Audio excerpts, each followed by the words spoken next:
Tonight with Lester Kiewit on Cape Talk. Welcome back. 20 minutes past 8 o'clock. You are listening to Tonight with Lester. Now it's flu season. I'm seeing adverts and little posters and getting messages from my insurance company. Even my Uber sending me messages about flu shots. Go get your flu shot.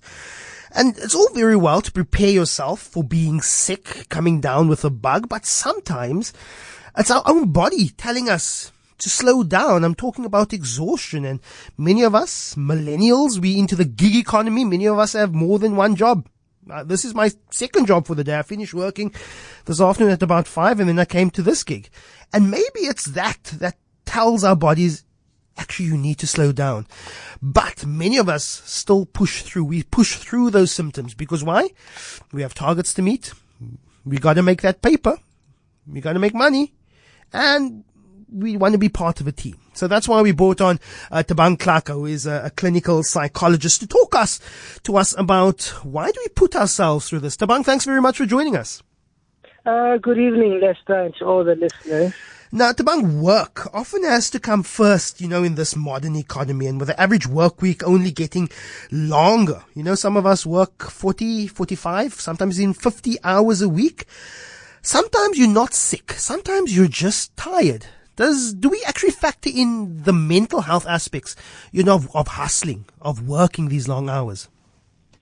No, not really. I mean, so is this how you put it? That I suppose the millennials, the time requires that, or the time suggests that we do a lot of things, get different income streams. We are always pushing, we are working. And there is some benefit to it, but there's also a price to pay for it in terms of burnout. We know that, for example, in the medical field, some doctors have actually then died whilst driving home because they were tired trying to work or cover the hours. So you might get some benefits, but there's a price to pay. Now, Thabang, where's this pressure coming from? I don't see it as just being an economic salary at the end of the day pressure. I also see it as there's societal pressure, there's pressure from our bosses, there's pressure from our peers. Some of us like to brag that we are so busy and we get ABC done a day. Of course, there's also you wanting to fulfill your part, especially if you're working on a team, that you want to say, you know what, I'm part of this team and I want to contribute. Just what's driving us to this fast-paced life? Yeah, so there are multiple factors. I mean, so one of them is the culture that we are in. So we are born at a time where a person can do a multiple number of things. Some of the things could be the things that you were trained for at school. Some of the things that you could have learned through, say, media platforms. So we are living in a time where the person is able to do multiple jobs. In fact, the future of work would be that people would be consulting. You'd be working with a lot of people, working on different projects. We are not committing to work as the previous generation, where someone would get in a company and retire at 65. Now you are working maybe 5 years, 3 years, you are working on different things.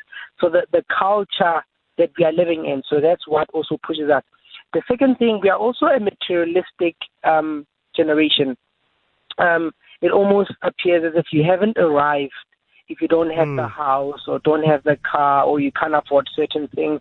So we want to accumulate that as soon as possible so that we can retire by 45 or 50. So that's the language that also that we hear. The other thing is we struggle. We are living in a generation that has a plethora of choices. So an choice overload is what we are struggling with. There are so many interests, so many things you could do that one is also tempted to then pursue those things, and not understanding the fact that we don't have enough time to pursue all our desires or have more ideas than the time to pursue them. And although we can pursue all these things, there's a cost to our health, a cost to our families, a cost to all we love. If you're working all the time, what's happening at home? What's happening with your children? What's happening with your health? So those are some of the things that we have to think about. Although there's so much choice in front of us, We don't have the necessarily the time to pursue all of it. And we see this in hospital. I mean, I work in hospital, and people just pack up. Your body just gives up. People go for, they just want to rest. Your body will eventually force you to take a break. And you know what's the most number one response to when you go to a party, you go to a social event, and someone asks, "How are you?" And you say, "I'm busy, eh? I'm busy." Are we obsessed with being busy? And that anything less than being busy is somewhat that I'm not enough. Imagine I would say, "How are you doing?" "I'm very bored. I do nothing every day. I sleep and I read. I'm looking for things to do." I don't think I'll ever hear that, at a gathering of friends and professionals. Yes. And busy does not necessarily mean effective. Because a person could be busy, but that does not necessarily equate to being effective. In fact, any elite sports person, we are having different, games playing on. There are different World Cups. And any coach will tell you how rest time is very important. That, the time between the games, the time between the projects, the time between a big event where one has the ability to recover. So the recovery time is very important. Sleep and rest and self-care, all those things are important for us to perform at our peak. So when we don't do that, we still perform, but we are not necessarily at our peak.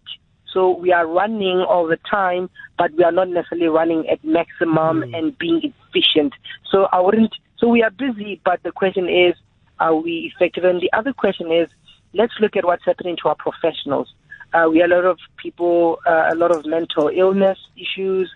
We are having a lot of suicide. So the culture and the environment is not conducive to our health. We must ask ourselves a question as a society: why is it so many people are struggling? There must be something that we are not doing right. Either the messages that we are telling ourselves, the goals that we have, something is not right. And a lot of people are struggling with that. We are talking to clinical psychologist Thabang Tlaka. We are talking about this obsession with being busy, this obsession of taking so many things on at the same time. And this obviously has an effect on our health. And then when we get sick, we still say, heck, I'm still going to come into work. Why? Because I still need to be busy.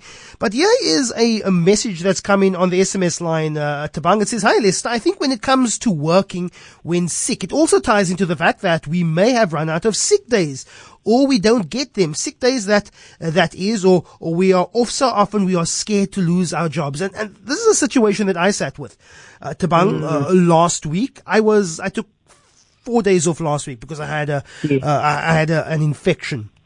I then went to Joburg. I felt a little bit better. Came back with a cough, thinking that just everything's now sitting on my chest. I need some. I need expectorant just to get that cough, whatever, gunk out. I go to the doctor on Monday morning, and the doctor says, "Congratulations, you got bronchitis."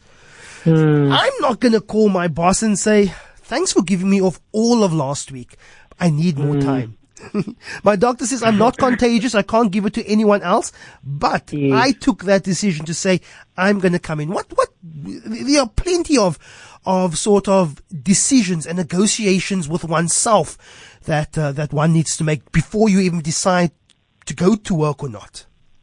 Yes, I mean, so you're correct in touching on the issue of, the pressures that we have. And so sometimes you do want to take a break, but then you don't have the days to allow you. But here's the reality. If you died, right? If you got sick and you died, what normally happens at work, they're going to have a minute of silence. They're going to send your spouse or your parents a bouquet of flowers. And then they move on. They hire someone else to replace you, to continue with the job. The show continues.